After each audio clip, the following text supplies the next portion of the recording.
The Boundary Park Alert System is sponsored by Pendle New Tech, a family-run Lancashire business you can rely on for everything fire safety related, including supply and installation, maintenance, testing, certification, alarms, risk assessments, like I said, anything fire safety related. But what do I know? Visit pendlenewtech.com and they'll sort you right out. Check the show notes for more information. This is a test of the Boundary Park Alert System.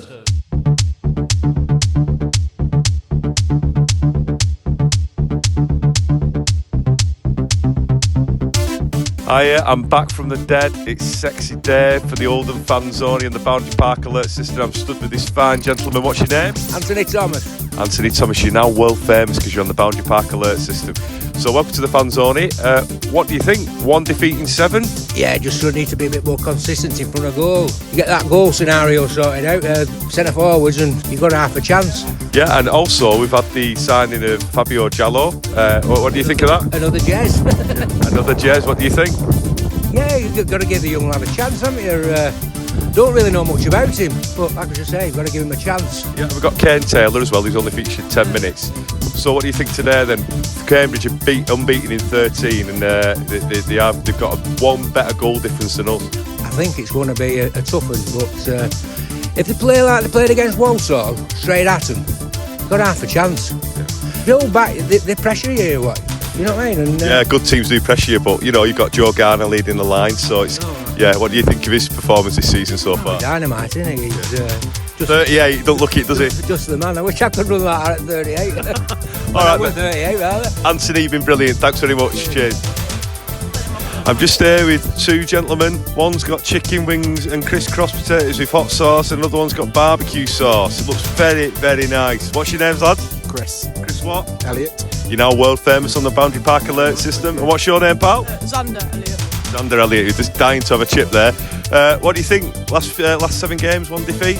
Impressive? Yeah, it's one of those where we've been impressive, but it's just they do leave you wanting more a little bit, don't they? Like we do need a bit more. 1 defeat in 7's not bad, is it? It's not bad, no. But then you look at like what we've done for me lately, and Barnet we should have won, shouldn't we? So that's the thing for me is it's always that little bit of. We could have done better, I think. Yeah, you can always do better. I think we decided to defend the draw. In my opinion, Matt disagrees, Andy disagrees. I think they were there for the taking, and I think we let them come at us, didn't we, in the last 10? Yeah, I think moving Drummond from up front to right wing killed us, basically. I thought he was the one who was causing all the problems. He has been the man who's been showing the energy the last few weeks, hasn't he? And they sat really deep because of it, which allowed us to play a bit further forward. Once he went to the right, they kind of were able to press, even with 10 men. We've got Cambridge today. They've got 1 better goal difference than us, 13 unbeaten. Typical Latics to go and beat them, innit? Yeah, absolutely. We were there at the Cambridge game. Oh, yeah? What did you think of that down there? Great game. Yeah. I didn't like how I had to walk through a cow field, though. Oh, never mind. Such is life. You get worse before you're 90. So what score today then, Xander? 1-0. 1-0. Who's going to score? Fabio Giallo? No, definitely not. No. It'll be last 20 minutes. I'm just going to go Garner. Garner. I was going to say 2-1, and I was going to say Garner double. One penalty. 1-0, 2-1, Garner scoring. I'll take it. Thanks very much, guys. Thank you. What's your name, pal? Elliot Pearson. Are you happy with the form? Well, to be honest, last week I thought we played well. Cocked it up in the end with a couple of silly mistakes, but I thought we played well. Do you think we played for the draw? There's always a bit of that with Mellon, but I reckon we'll get a result today. What score? 2 or 3-1, probably 2-1. Obviously with the 2 new lads coming in this week, only positive. For everything I've heard about Kavanagh, absolutely fantastic. Has he signed now? Has he signed? It's not announced, but he has. Trust me. Bradford fans telling me he's signed. So he will be a great signing and apparently permanent and free. Well, that's always a positive, isn't it? Have you heard much about Giallo? I haven't heard much about him, but they're raving about him, so I've got a feeling he'll probably be a slightly better version than Drummond. Okay, and I think Drummond, to be fair, in the last few weeks he's been outstanding. He's becoming a real fan's favourite, isn't he? Oh, I love him. I love him when he gets the ball.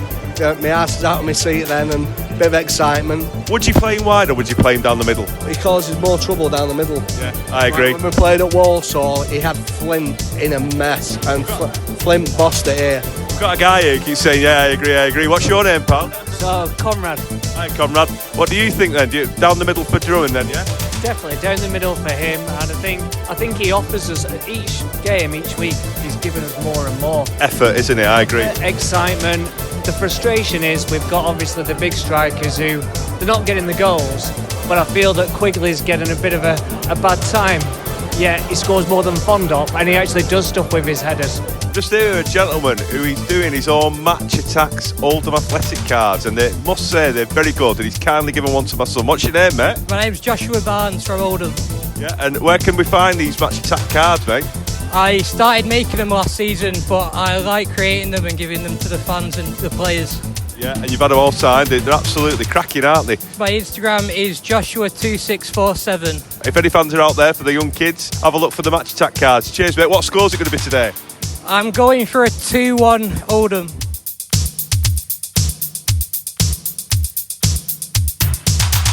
Hello and welcome to the Boundary Park Alert System with me, Matt Dean. Andy, are you there, Andy? I am at the minute. Yeah, a little bit of a false start with the internet, but that's okay. How are you, Andy? Yeah, I'm all right. A bit deflated after yesterday, aren't we all?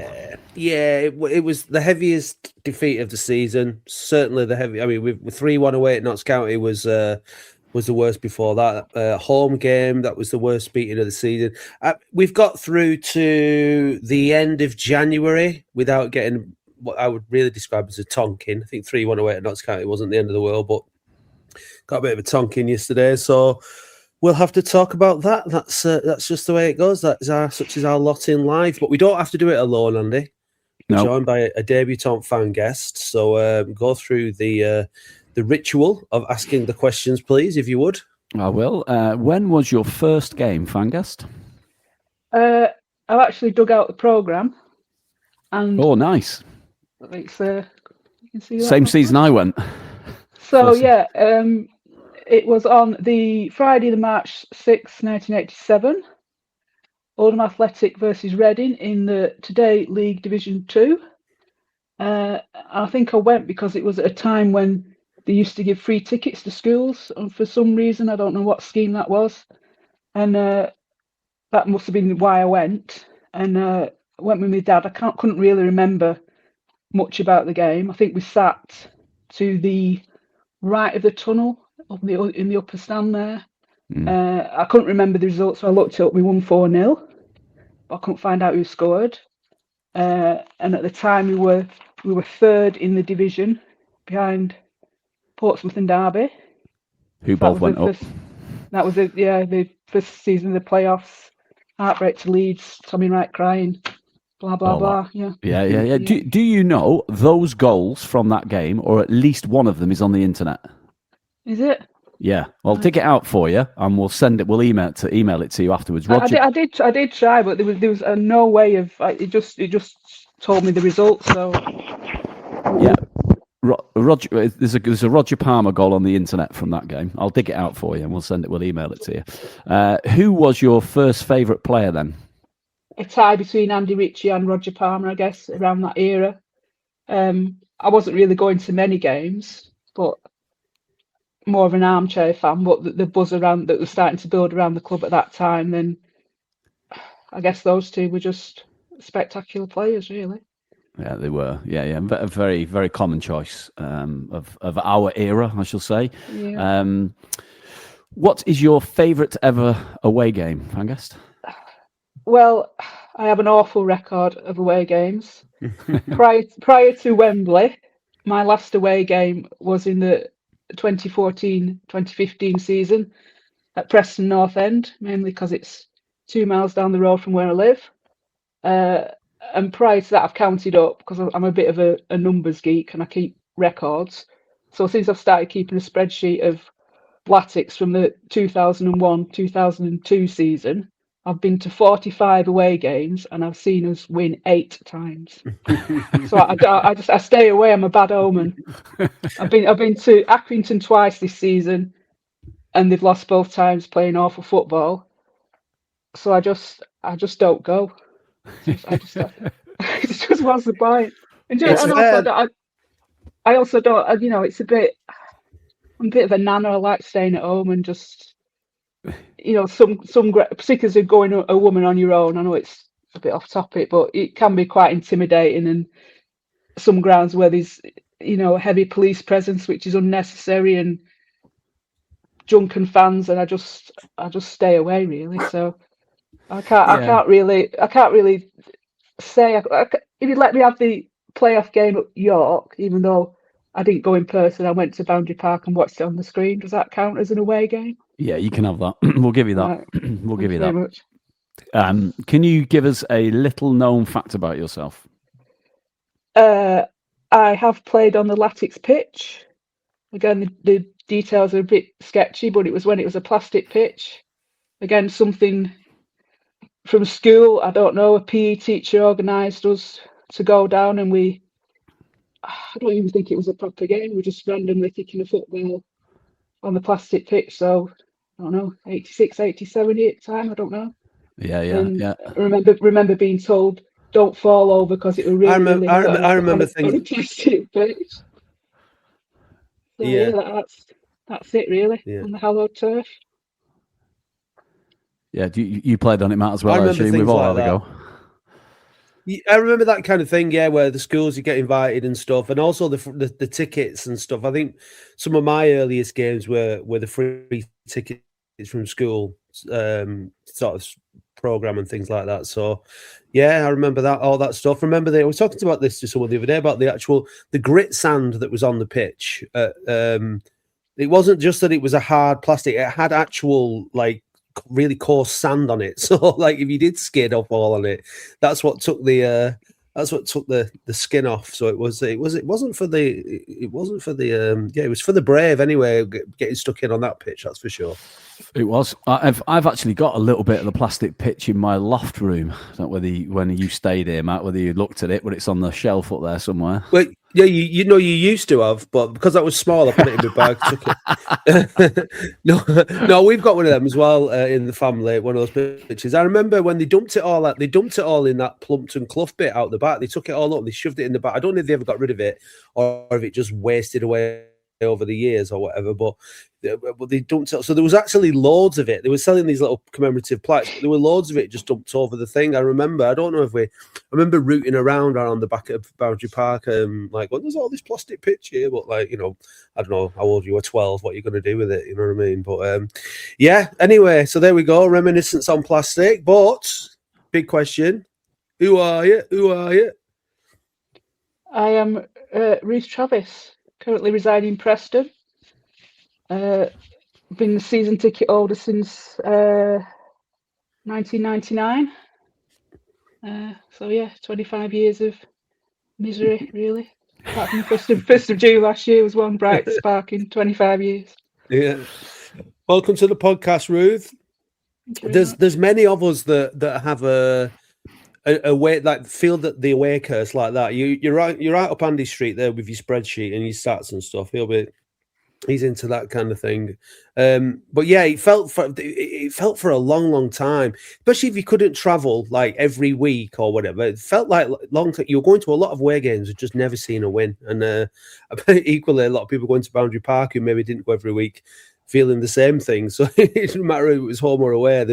Wins haven't always been that easy to come by for Latics and Latics fans, unfortunately, which leads us on rather nicely to yesterday's defeat at home to high-flying Cambridge United, who, going into yesterday's game, were 17 games unbeaten. They had a 5-match winning streak. Coming out the other end of yesterday, there was a 17-match unbeaten win and a 6-match winning streak, with what on paper looks to be a very comprehensive victory over Latics. Andy, did you watch it from Belgium or something? Spain. Yeah, from Spain. And Ruth, you were in your season ticket seat, I assume. I was, yes. Which is in which stand, by the way? Joe Royal. Yep. Okay. I had the displeasure this morning of watching the quote unquote highlights reel of the match, which is 2 minutes something long. Shows 3 Cambridge goals, 2 Matt Hudson saves, and that's it. Yeah, and it all started with the penalty kick. There's no commentary on the highlights, and what I really enjoyed was from the main stand. It sounded like Roy. I'd like to think it were Roy, but I don't think it would be because Roy would have been in commentary. But he might have turned his mic off.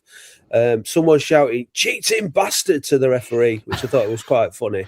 Very main stand. The first half, I think I thought it was 0-0. I thought it had 0-0 written all over it. At that first half, they were getting forward to the final third, but not really doing much with it. They had one shot that Hudson saved. We didn't create anything, but we didn't look like we were in any trouble against them. It just looked like this is going to be a dour game. I said on the phone, and I watched the Cambridge game against Shrewsbury on Tuesday night, and it was pretty much just like the first half, dour, nothing really happening, no chances. And they got a last-minute penalty to win the game. So I kind of thought, right, first half, this is how it's going to pan out, and I'll take it. I'll take a 0-0, or maybe we'll nick something or whatever.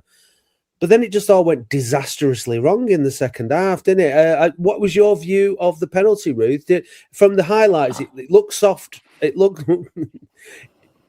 looked soft at the time from where I was on the back row of the Rochdale Road. I mean, it's a long, long way, but it looked soft on the highlights reel. So I'm sure it looked soft to Andy. But what did you think from your view, Ruth?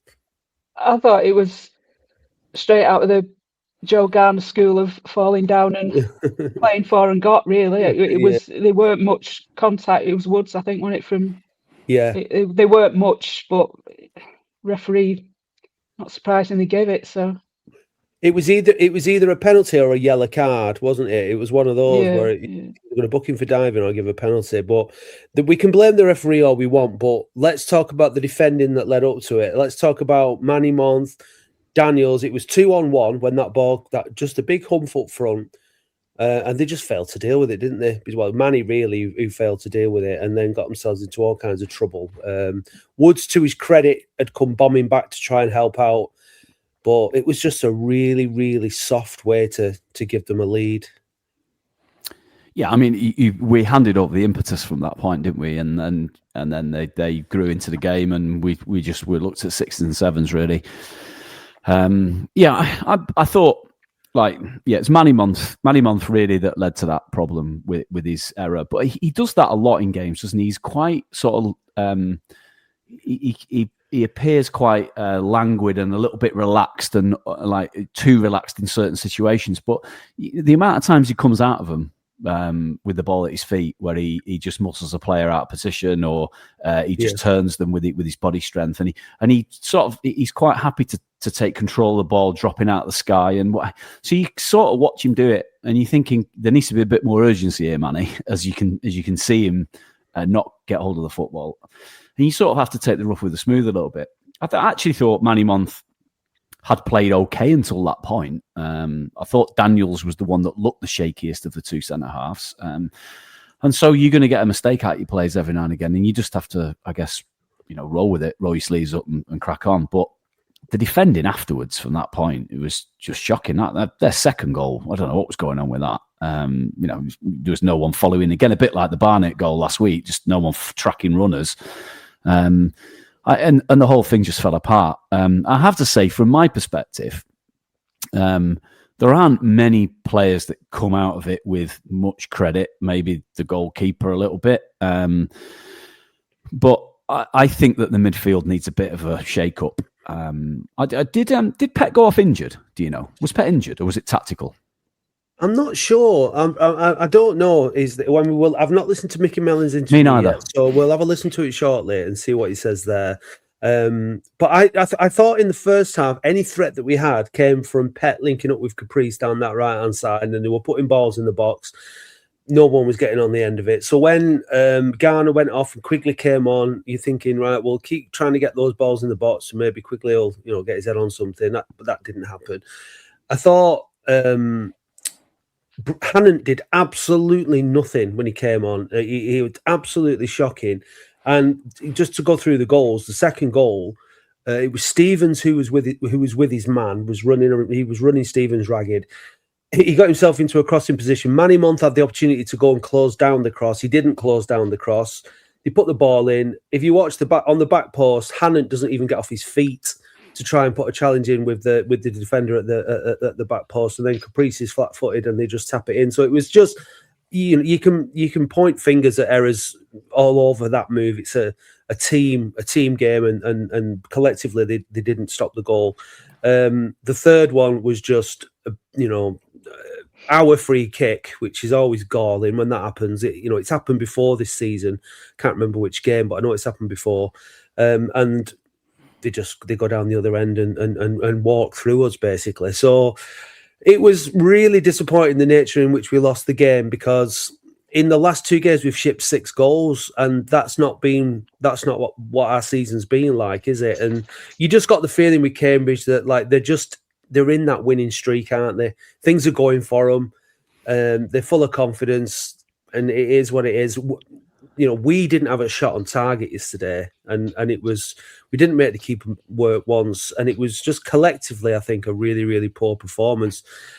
Ruth, what's your obviously we've come off 6 matches unbeaten. Now we've lost 2 matches. What's your overall take of the season so far, and what do you think the last 8 games, the 6 match unbeaten run, the last 2 games, what do you think that tells us about the season in general and where we are and maybe what we've got to expect? You would hope that the last 2 games are just a blip, but up to Christmas we did have the best defence in the league, and like you said, in the last 2 games we've shipped 3 in each game. I don't think Swindon will be fearing us next week, really. I think I can see us being on the end of another hammering, but generally it's been, defence has been good, but as we know, it's up front where we've been lacking. Midfield isn't right, the right combinations and that people are not being played. I don't know, it's Mickey Mellon's players, aren't they? With the exception of Fondop and Hudson, everyone else in that squad are players he's signed. It's his team now. They're his players that he thinks can do a job for us. And yeah, it's not been one thing or another this season. We've not been really terrible, but we've not really been that good. Our home form, is it 4 wins from home, is not enough. We should be, I don't know how, but somehow making Boundary Park a fortress. Teams should be scared of coming to Boundary Park, and we haven't been getting rolled over, but it should be better at home. I don't know, it's just, I'm not concerned about us going down. I think we'll finish, I don't know, 13th, 14th, which is good enough in our first season back. We're never going to storm through the divisions like Wrexham. We're never going to do that. But I don't know, it's on the players and Mickey Mellon's often bizarre team selections and even bizarre substitutions that he makes. I don't know, it's just bewildering at times, really. Well, you raised some good points there. I mean, there's the issue, there's the things of like, the in-game stuff, that the here and now, and then the big picture stuff, which obviously myself and Andy talk about a lot. But shall we have a listen to Mickey, Andy, and see what he has to say about yesterday? And then maybe we can tune the fat a bit more over yesterday's performances, things like substitutions and whatnot, and then we can maybe look at some of the more sort of big picture stuff, and we'll take it from there. So let's have a listen to Mickey. Mickey, clearly a tough afternoon. How would you sum up your thoughts at the end of it? Frustrated with us, angry with us, disappointed with us. The goals that we gave away, not acceptable. I think if I'm honest, I think the game in the second half was kind of gone in. It was just that, it was kind of dying, and we never played well today. But even when you play well, you still got to do the basics well and defend well. And we gave away the penalty, which is ridiculous. Really, it's ridiculous. That's sort of individual moments of defending that is poor. It's poor. You do well to see anybody defending as poorly as we did from that. And then the next one, there's guys standing and just across. We got three defenders in there, and guy gets in the middle, none of us react and go and try and go and attack the ball, and suddenly we're sort of 2-0 down and completely lost our way. Which frustrating bit is we haven't been like that. The one thing that you can guarantee is when we've never been a great possession team, but we've been gritty and determined and been able to fight our way towards results, and we just looked like we weren't capable of doing that after they scored the penalty. So that's a disappointing thing for us, and we have let the fans down today with our performance, and we acknowledge that, and we're angry about that, we're frustrated about it, we spoke about it in there. And all we can do is come back in on Monday again, which is not a throwaway comment just to try and bat it off. No, that's all we can do is go back over it again, and we'll be back in on Monday to make sure that we know that that's not acceptable for an Oldham team to capitulate like that, which isn't like us. And I'm still fresh in my mind. The goals that we give away is just is boiling me, to be honest. And that's probably the tale of the story. We didn't do enough going forward to create enough chances. We weren't good enough with the football. We weren't good enough with our movement. So we have to come back in again on Monday and go and get back on what makes us a decent team at this level. What we keep on saying, I mean, that's the fair play to Cambridge. I think that they did the things that were necessary today to try and win a game of football without being scintillating. They won their battles, they won their headers, won their knockdowns, looked mobile, ran around. That's the gap now that we would have to be able to get back to make up, to be a challenging team at that end of the table. After a first half, like we saw this afternoon, was that first goal always going to be crucial? I think so, and yeah. And I think if you're playing in the game, and I've played a lot of football, and I've seen a lot of football, I think when you give goals away like that, you've got to be determined to not let it affect you, because it is so disappointing to see it. I've been in games and when I just cannot believe what we've just done there in a game that's going. It was different. It was nothingness. It was. We had a wee bit more urgency second half, but we allowed it to affect us, I think, and we got frustrated and started to make poor decisions, and we allowed them to get a second one relatively quickly after that, and then we definitely allowed it to affect us, and we were playing in singles then.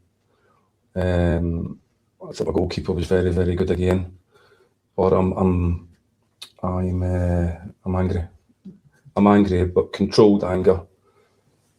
And we'll be back again on Monday, and we will be putting it back to where it should be. And people have been told that the things in a level that we're playing it can't happen. Joe Garner went off early. How did losing a player like that early on affect the game? He's got a shoulder injury, so he had to come off. Joe's a bit of a leader. Joe's a leader, and you always know that he's going to compete. He's definitely going to compete. He's definitely going to make it difficult for them. If you get the ball on him, you get up and around him, you know that he's going to make it difficult for him to hit. So yeah, and that side of it, and he's a leader in that side of it. But there's other guys out there who are experienced. I'm not going to try and make excuses for any of us. We need to do better. Everybody who's on the pitch today, if you want to grow in your career and you want to get better, then you've all got to find your way of winning your individual battles, or finding a way when it's not the game of your dreams, of finding a way to make an impact. And not enough of us did that today, and there's a lot of learning today with the younger ones. But the older guys, they know, we know, and that was a disappointing thing. And just finally, the other changes that were made, obviously at half-time and Quigley in the second half amongst them. Any injuries amongst those, or were there? No, I just think that Pep was going to get sent. I think he's already been booked for Even though, listen, I'm disappointed with the performance. I really am.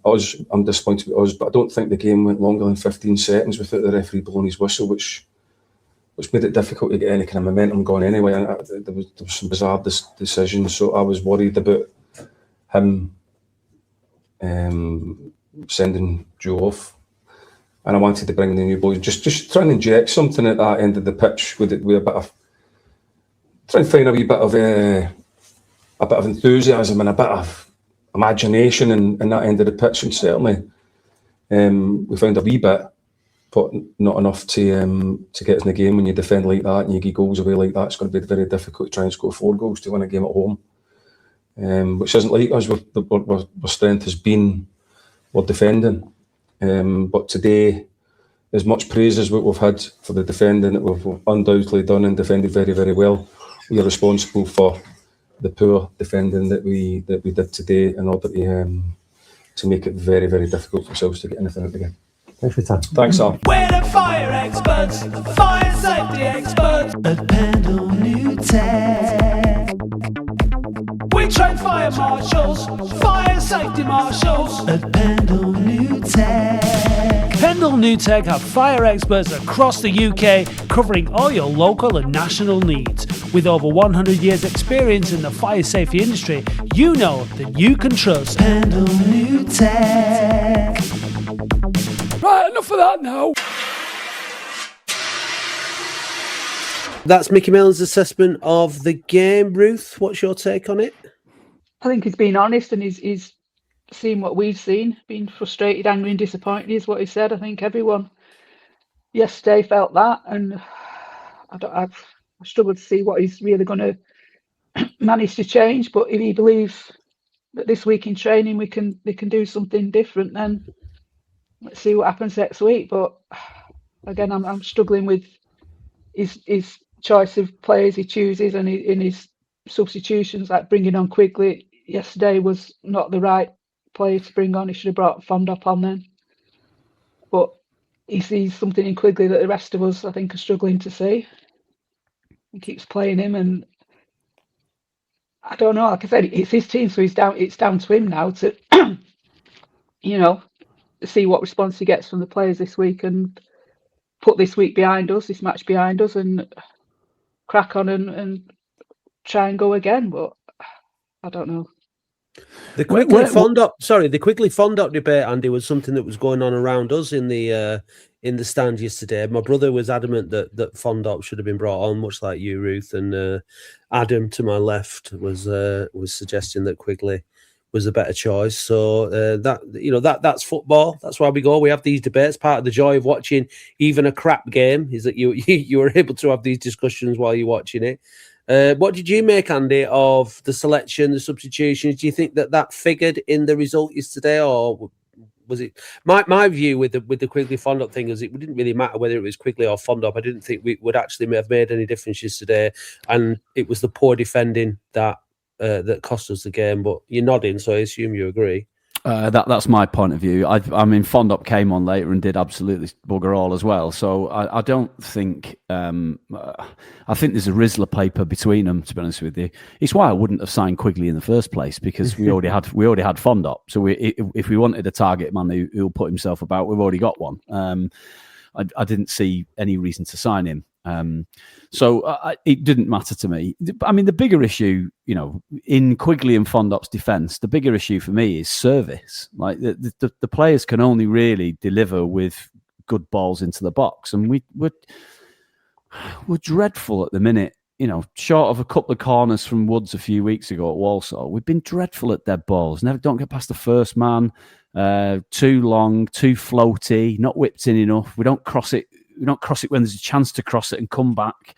You're constantly flailing my arms at the telly when we should have put it in the box. So, in the strikers' defence, we're not creating enough through the middle. I sent you some stats at half time, didn't I, about that? When they come up on the telly, we'd had something that Mickey Mellon referenced it there on his interview. We're not a possession team. We never get to half time having had more of the ball ever. I think it was 60-40 yesterday in favour of Cambridge. and the amount of passes, our pass completion rate is really low. It's like 62% compared to 70 odd.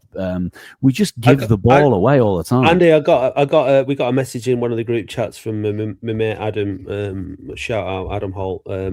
He decided to start counting passes from 60 minutes to see how many we could string together. I think he gave up after 10 minutes. We'd not got past 4 passes. At that point, so it is an issue. What do you think about the formation? Because the last 2 games we've lost and we've conceded 6 goals. All right, 2 penalties in there, but we played 4-4-2, which is a formation we haven't been playing. And I think you make a great point, Ruth, that these are all Mellon's players, and he's responsible for who he puts out and the formation and all that. The formation that we have been playing with the 4-1-3-2 is arguably a more solid formation. That's the formation that we played the majority of the games in. We've gone to it's what you'd expect to be a more expansive and attacking formation in a 4-4-2, try and get a bit of width. But it seems to have actually left us more exposed, doesn't it? Do you think that maybe that we'll go back to basics in terms of the formation against Swindon, and he'll play that tried and tested formation again, rather than the 4-4-2? Because I don't think we want to go there and be open and exposed. We could get a right hiding. Yeah. What do you think, Ruth? I think 4-4-2 will work if you have the right players. But yesterday, Pep can't play he can't play at wide. He's better playing in the centre alongside Woods. And Kai Payne, no disrespect, but I don't know how he gets in the squad and the starting 11 week in, week out. He sees so little of the ball. He just floats around, barely getting involved. And yet Hawks and Hammond, I'm presuming they're fit, because I think they're fit, aren't they? Back again in the squad. But they weren't even in the team or on the squad. And I presume they might have been dropped to accommodate the 2 new lads. Maybe, I don't know. But Hawks and Hammond surely offer more than Kai Payne would. Where you were talking before, Ruth, and I think you make a lot of good points, and you can't take issue with any of it. Well, I was mildly detecting from you like a little bit of sort of frustration at Mickey, his team selection, his substitutions, what have you. Where are you with the debate about offering him a 2-year contract versus looking elsewhere? What's your position on that? I've been rather agnostic, but I think I'm coming round to the fact of we thank him for his service. Off he goes. Get a new young manager in. Pete Wild's free unless he's got a job in the last week or so, and just get someone who can almost start again in some respects. I realise that if someone did come on now, they'd inherit a lot of Mickey Mellon's players, but just to start again, and we don't seem to have like a real footballing identity on the pitch. We don't have an Oldham athletic way of playing, and that's not just formations, it's just style of football. And just to, I mean, behind the scenes, we know it's all coming together to be a really good club, but just on the pitch, it's like I said before, just make Oldham Athletic a tough place to come to. We've got enough people in the crowd who can get on the opposition's back, and just have a strongly more defined sense of playing. And I think Mickey Mellon's done okay, but I think if he gets another, 2 years, I don't think we'd go down. I think we'd be able to cement our position in this division even more. I don't think we're going to finish more than 12th, 13th, 14th under Mellon. And it's going to take time, but I don't know, I'm more inclined to have a clean out and a reset over the summer, and just get a manager in sooner rather than later at the end of the season, give him a whole pre-season with the players he's got, and just start again, I think. Andy, Yeah. there'll be a lot of fans out there, though there'll be a few nodding their head in agreement with Ruth. That we can see them on Twitter and whatnot, and I'm sure you see them on Or When the Blues and that. What's your take?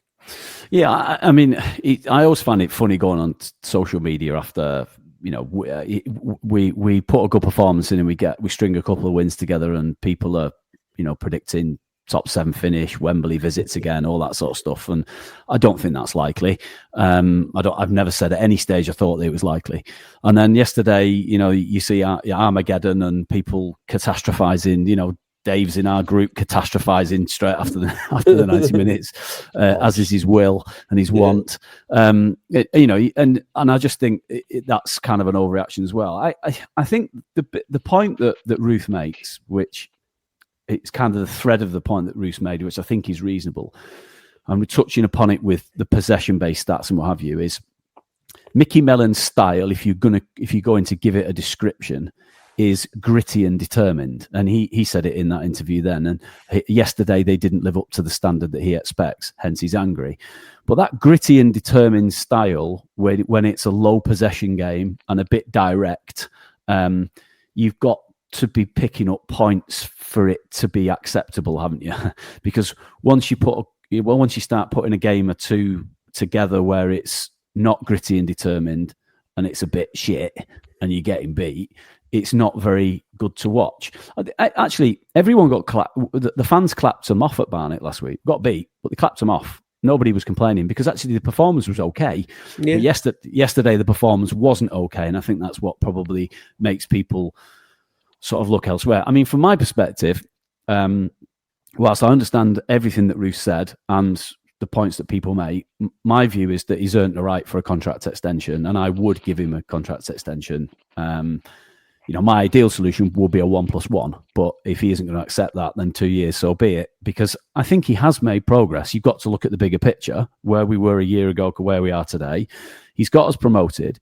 We're nowhere near relegation. We're about the same points off relegation as we are off the playoffs, give or take a point or two. We're right bang in the middle of it points-wise. I think he's done a reasonable job this season. You know, there are questions to be answered over recruitment and selection and formation and all that sort of stuff.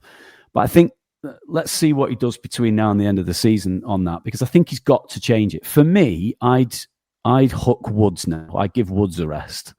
I'd play Pett in the middle. Ruth's point about Kai Payne's pretty fair, but Kai Payne, I'm not sure he's playing too advanced for the position that I think he's best suited at. He might be better suited at the screening job in front of the back four, back three. Play him there, put Pett in the centre of the advanced three, not on the right-hand side, because as Ruth said, he's not a winger.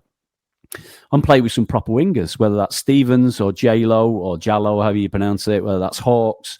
From what I saw yesterday, Andy, I'd put Taylor out on the right-hand side. Sorry, yes. I was just about to say, I'd like to see Taylor have a go. Yeah, I'd like to see Taylor have a go. Taylor and Stevens maybe as wingers. I think that probably Stevens is better actually inside, but I wouldn't drop Drummond. So I think that's probably what I'd go with. But I don't know actually if, like I said before, whether I would go with the 4-4-2 or like you said, play a proper screening midfielder and play 3 across the middle, like we were doing, because we seem to be a lot more solid. All right, our fullbacks weren't getting and pushing on like yesterday with Caprice getting forward and stuff and Rob, but we weren't getting beat so easily. And I think I can understand all these different points that people are making and concerns that people are making. I think in terms of the identity and stuff, I think being hard to beat and having a really good work rate and mentality and attitude is a really good place to start. I think that the identity thing and all the things that we want, I think they come over time. I think we are basically started 3 seasons ago. We started from scratch, like literally from scratch. You know, we're in the process of a reset. I don't think we are as far ahead as I'd like to think we are in terms of rebuilding the football club. They've got to get the identity thing and the way to all that'll start coming when we start blooding young players through, and we've got a development side to the club. You know, there's all that is ongoing, and I think stability is incredibly important to build that foundation on. I think if we were to bring on a representative of each club from probably the top 3 down, maybe top 4, top 5, everyone would be saying the same thing about, maybe like, having the same issues with the manager, with the formation, with this, with that. It's football fans aren't talking uniquely when they talk about their own club in general. And Mickey Mellon's very well respected throughout the game. So I suspect that if he stays, we will finish significantly higher in the table next season, and we'll probably be pushing it in towards the playoffs, because that's kind of been the pattern with him coming in. It might not be... which teams in this division play brilliant football? We've seen Notts County play well. We've seen Swindon play well. Cambridge are up to second. They didn't see any brilliant football from yesterday. They were just solid. They just do what we want our team to do, not concede many goals and take our chances. That's all you need to get out of this division. You're not going to be a brilliant footballing side in League Two. So you're kind of building it up towards the point where you are able to start establishing that kind of identity and ideal way of playing. But in the lower leagues, you don't really get it, do you? You have to do the basic things. So I think an identity for this team is to be hard to beat, is to not give up, be determined, and have the characteristics that, like Mickey Mann said in his interview, we have displayed all season. What we do need is we do need to create more chances. I agree with you on that point, Andy. We were doing that earlier on in the season. We're not so much now. And we need someone who, like Jack Stevens did last week, when he has one shot on goal, puts it away. That's what we need. And their forward yesterday, who played really well and took his chances. So I think we're on getting to where we need to be. I think, bring it all back to that P word. We are going to need to exercise a little bit of patience. It's not just going to happen overnight. But I think that Mellon will take us in that direction, given another couple of years. And I think that once the sort of the youth set up and things start to move and we're a little bit more established back in the Football League, I think the type of manager that you're talking about, Ruth, is probably going to be the next step. The thing you have to remember is bringing a new manager in is no guarantee of success. Like, we've seen that time and time again. So having a manager that's got a good relationship with the board, and the board have got a good relationship with the manager, and the manager is instilling the right kind of attitudes and this, that, and the other around. There's a lot more stuff that goes on behind the scenes. I think that the manager sets the tone for and the standard for at this stage in our club's redevelopment, that we have to sort of offset against. Yeah, maybe you should have brought him on. Maybe you shouldn't have done that. Maybe you shouldn't have set that formation up. I think it's all a balancing act. It's not just as straightforward as what happens on the pitch every week, and when you say it's a results-based business, it is, but I think you have to have that broader context as to what's going on and what has been going on, which is a very, very long and convoluted, but you've got to fill time on a podcast way of saying, yeah, that I'm with Andy. I'd give him another contract. Yeah, there's no silver bullet, is there? And we're only amateurs talking about it, really, lay people talking about it. But like you said, Taylor came on yesterday. Looks like he got something about him, didn't he? Yeah, he did. Yeah. We've had Yoga Nathan on loan. We've got this. Is it J-Lo or Jallo? How do you pronounce it? Yellow. He'll obviously come into it a little bit, and he looks like he's got some tricks from the videos I've seen. So give us some transfer stuff, Andy. Give us some rumours. It's nearly deadline day. Come on. What else are we hearing? Well, this is coming out on deadline day, this podcast, isn't it? So I think it's pretty common knowledge now that we're very close to having signed Callum Kavanagh from Bradford. I believe he was at the game yesterday. So I'm pretty sure that's very close to being done. He's a forward, in inverted commas. I always find it funny when you get forwards versus strikers, don't you? Because I think he's played wide a little bit for Bradford, but Bradford fans seem to like him. He's only 22 years of age. So this is the other thing, isn't it? This is what I was trying to just lead to a moment ago. Is Mickey trying to develop the way he's signing players? Because it's often been 34-year-olds, 31-year-olds, 300 games behind them, played for Tranmere, sign him, Kieran Morris example. But actually, some of the recruits that he's looking at here at the minute, Kavanagh, Jello, Taylor, they're youth players. He's going with a bit, and we've screamed out for that. So is he trying to change? Is the recruitment team looking at a different model of recruitment now? We're back in the Football League. That's what I'm prepared to give him the benefit of the doubt and just have a little look.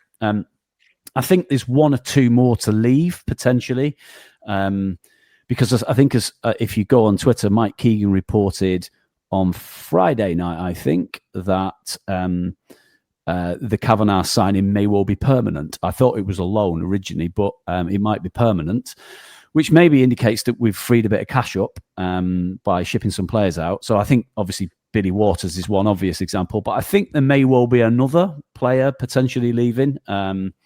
So we'll see. We'll see come the end of the day that this podcast comes out. So you're not dropping any names, Andy, no? No, I'm not dropping any names. No. We'll see what happens, won't we? We'll see what happens.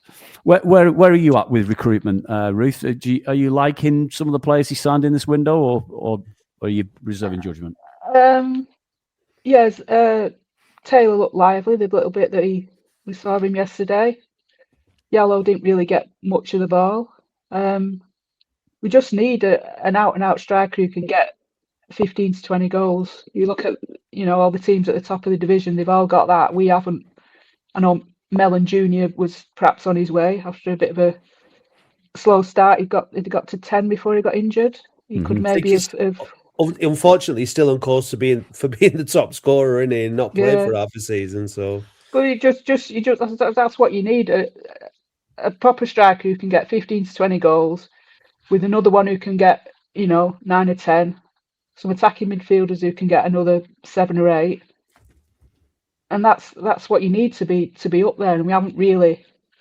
I know Fondop, God bless him, has been leading scorer twice in the last 3 seasons, but it's just what we need. And we have to trust Mellon that the new lad coming in is going to do that, and just play him though. Don't if you think the new lad coming in and Taylor and Yellow are what this team needs, then play him. Don't just be giving him 20 minutes. He does seem often quite reluctant to change things, even though they don't work. But if he believes those 3 are going to give Athletic what we need, then play him. Don't just have him on the bench and bits and pieces coming in and out of the squad, and just play him and just let him have a go and see what happens. Yeah, I agree with that from the position we're in as much as we're not going to go down, we're not going to go up. So you might as well find out. That's why I was kind of saying the other week, play the likes of Stevens and Will Sutton, who was on the bench and unused sub again for Solihull yesterday, bizarrely. But you almost, I guess the same with Dynel, what's his surname? Simu, the centre half. Like, give him a run out. He's 20 odds. Like, we might as well play these players now and have a look at them and find out about them. Who can stick it in this league and who can't? We might as well give it a go, because that's how you're going to learn about these players before next season, isn't it? And there seems little point in signing the likes of a Kane Taylor, who clearly has got good pedigree from the touches he showed yesterday. There's little point in signing him on loan for the rest of the season. It's just to send him back to Villa again, isn't there? Because they're not getting anything out of it and we're not. So, yeah, hopefully we'll experiment a bit between now and the end of the year and find out a bit about some players. Yeah. We've got Fleetwood, Bristol Rovers coming up, so we should be having a good go against them. I think we just need a decent result at Swindon. We don't want to be losing 3 games on the bounce. I think a point down there would be decent. So, it's still all to play for. Look, we've all got different views, haven't we? We talk about this a lot on the podcast, and we just have to. I've got no doubt. Look, the club is going in the right direction, and that means that the team will go in the right direction. It won't. We talk about what we want there. We all want, like, our front 2 bagging 30, 40 goals between them. We want midfield. So does everybody else in the league.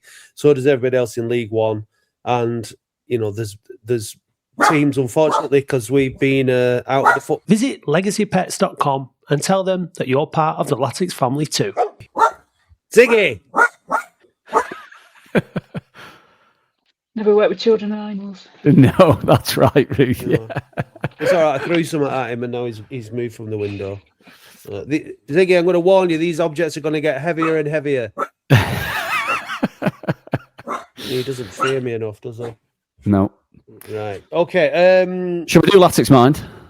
Yeah, because I've lost my train of thought completely. So let's do Latics Mind. I can turn my microphone off for Latics Mind as well while he's. Well, can you do? Will the music and the beep still play if you do that? Oh yes. I don't play it through the microphone. I don't hold a little tape cassette up and put it through the microphone. No. You never know. It's slightly more advanced than that. Ruth, how do you normally do on Latics Mind? You are a stats person, so does that help? No, it doesn't, because I don't have the knowledge about who scored a hat-trick on a Tuesday night at Hartlepool in 1989. But most I've ever got is 4, which was on a week when they were really good, easy questions. I have been revising, but what I've tried to learn, it's like A-level physics, and it's just not gone in, and I have no idea. But not get 0 is my aim for today, so... Well, let's hope that you get the rub of the green and you get a few that go your way. So best of luck, Ruth. Latics Mind is sponsored by Oldham Athletic Supporters Foundation, investing in the fans, the club and the community. Join today at oasf.co.uk for just £12 a year. OASF, because we're stronger together.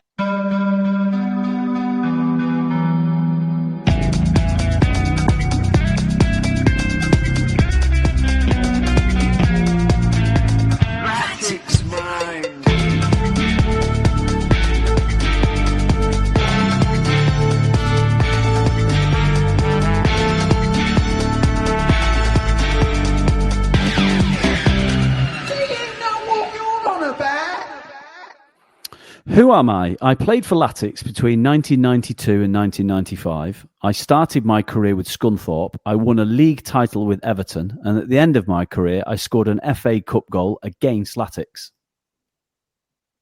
Steve Redmond? Wrong, it was Neil Poynton. Who was Latics kit manufacturer between 2014 and 2019?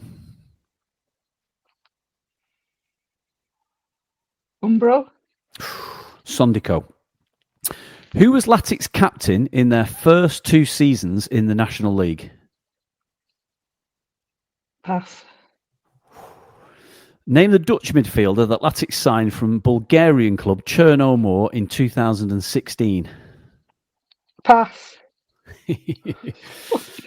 Who was Latics' last second round FA Cup win against?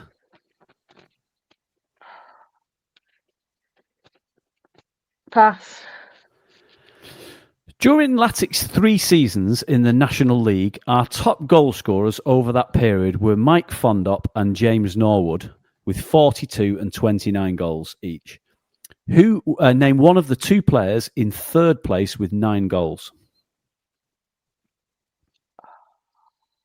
Pass. What nationality is Manny Month?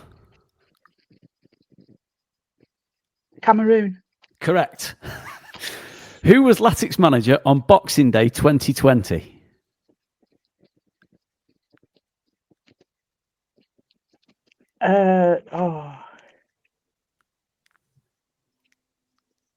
Marmria. Do you know Marmria? No, it was Harry Kuehl.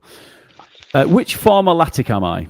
I played for Latics, but I made my debut for Leeds United before signing for Nottingham Forest. I also played for Sheffield Wednesday, Bolton, and briefly Doncaster. No idea. Pass. You got 1. You didn't get 0. I got That's all 1. that matters, Ruth. That is all God that bless, matters. God bless Manny Month. Yeah, God bless Manny Month. Right, Matt, you've got a few to have a crack at here. I know. It's been a bit mean on me there, Ruth. You don't like it, do you, when people pass? No. Name the Dutch midfielder Latics signed from Bulgarian club Chernomor in 2016. The only one that's I can only think of one Dutch player, and he's not a midfielder, so I don't know. It was a gentleman called Mark Klock. Yeah, I remember him. Yeah, he was rubbish, wasn't he? Who was Latics captain in their first 2 seasons in the National League? I thought Ruth would get this one. Who was it? Who was their captain? First 2 seasons. Yeah, we know the question, Andy. It's the answer we're trying to figure out. Who sat next to David Unsworth when they did the fans forum? I mean, I was there, and I know that's what I mean. I know because you said he spoke well. I've just my mind's gone completely blank. Liam Hogan. Liam Hogan, of course it was. Yeah, Jesus Christ. Who was Latics' last second round FA Cup win against? Last second round FA Cup win.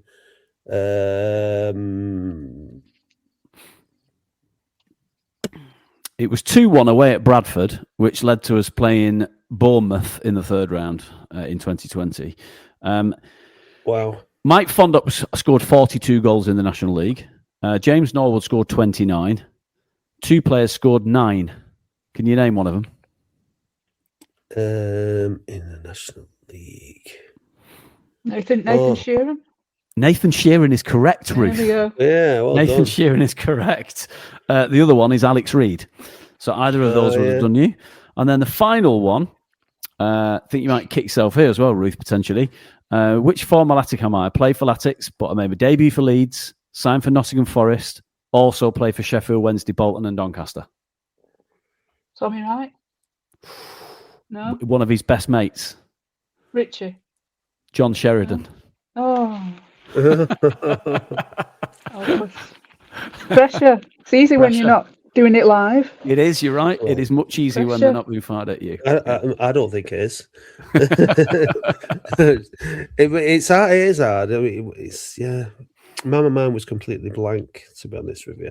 It's a bit earlier for me than normal. This. I usually starting at 11:30, so I've had an extra hour in bed. I was out last. Well, I wasn't. I was doing a gig at the Street Bridge last night. Shout out to Darren at the Street Bridge. It was a good night. So I was up a bit earlier than usual. I need my beauty sleep after a gig. It's tiring, you know, when you get to a certain age. Just rock and rolling. You know what I mean?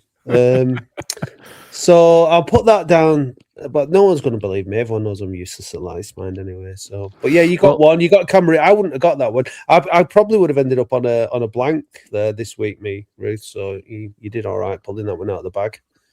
Yeah. You can hold your head up high. You didn't get it. Yeah.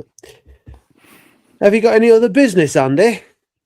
I've got no business, mate. No other business. No business. You got no business. Well, at least your Wi-Fi held out after the reboot. It did. Yeah. So you wouldn't think I'd just pay top dollar for like really fast fibre just so we can do these records smoothly, would you? Well, I mean, you would during this recording. It's worked beautifully, but prior to that, it was a bit iffy. Iffy Wi-Fi. So Ruth, you'll be back at Boundary Park, I presume, for, is it Fleetwood, the next home game? I'm away that weekend, unfortunately. So it'll be is it Bristol Rovers on the Tuesday? That'll be the next one, I think. Yeah. Bristol Rovers, who managed to get 3 goals against Newport, who's struggling, obviously. So, yeah, we're not, it's one of those where we are having the season that most people said they'd be more than happy for us to have. And yet, of course, when you are actually having a season which is full of, 8 wins, 8 defeats, 11 draws, it's not the most exciting. It's okay in the anticipation of it, but the reality of it is a little bit more frustrating and maybe dull. But I think on the whole, I'm still pretty happy. I'd like us to start picking up some points again ASAP though. The Boundary Park Alert System is sponsored by Pendle New Tech, a family-run Lancashire business you can rely on for everything fire safety related, including supply and installation, maintenance, testing, certification, alarms, risk assessments, like I said, anything fire safety related. But what do I know? Visit pendle-nu-tech.com and they'll sort you right out. Check the show notes for more information. It's your birthday next weekend, isn't it? It is, yeah. Are you making the sojourn down to Swindon to celebrate it? I mean, I was more encouraged to do it before yesterday than I was after yesterday. But yeah, maybe. Are you going, Andy? I am going, yeah. But my kids want to come, so I'll have to be on reasonably good behaviour. But my mate Danny Mack, who lives in Swindon, has messaged me this morning to say he's probably going to go to the Goddard Arms in the Old Town, taxi from the station, but 10-minute walk to the ground. So I might see you there.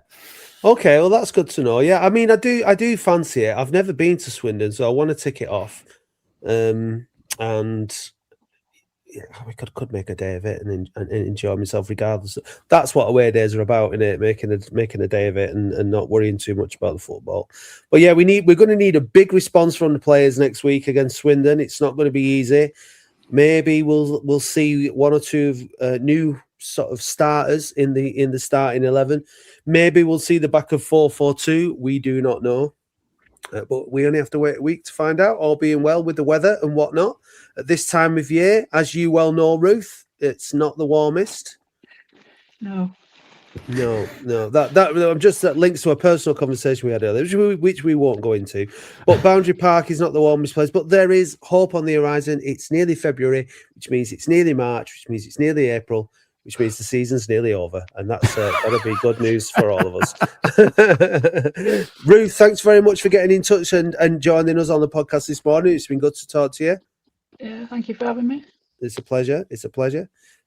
And Andy, maybe I'll see you at Swindon next Saturday. If I don't see you then, I'm sure you'll be watching the phone in on Thursday, which is live on YouTube from 8:00. Obviously, Dave, we're entering into Six Nations season now with Dave. So, oh dear, egg chasing.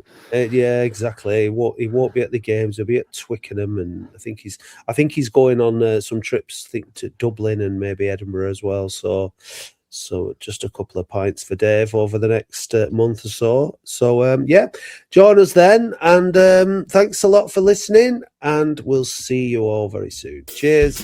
Bye. Hey Dave, did you know that listeners can now buy us a coffee or any other kind of hot beverage? Well, what's your favourite hot beverage, Dave? A macchiato. And how do you like your macchiato? Black with lots of milk. Oh. No cream? No. Well, if you want to buy Dave a macchiato, then go to buymeacoffee.com/We Are Oldham. I'll just have a Nescafe. Oh. Thank you, listeners.